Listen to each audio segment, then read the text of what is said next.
Mədəniyyətlərarası dialoq çərçivəsində İslam irsinə məxsus abidələrin vandal aktlarından qorunması, mühafizəsi və gələcək nəsillərə çatdırılması aktual məsələ olaraq qalır.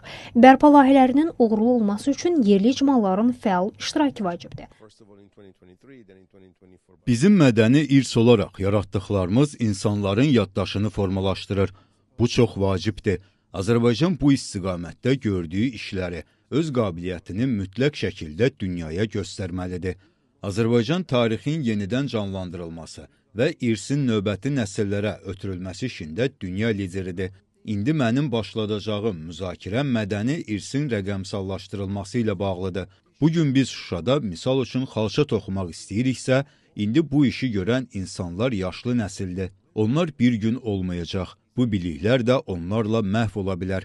Rəqəmsallaşma isə bu bilikləri götürüb mühafizə edəcək və bunu digərlərinə öyrədəcək, ən azından arxivləşdirəcək. Hər il bu işi görürük, çox uğurla davam etdiririk. Ümumiyyətlə bu işi bütün dünyada görmək lazımdır. Məlumat üçün qeyd edək ki, İSESCO Şuşa irsinin qiymətləndirilməsi işinə başlayıb. Azərbaycan isə öz növbəsində İSESCO-nun post-münaqişə dövründə bərpa sahəsindəki təcrübəsini yüksək qiymətləndirir.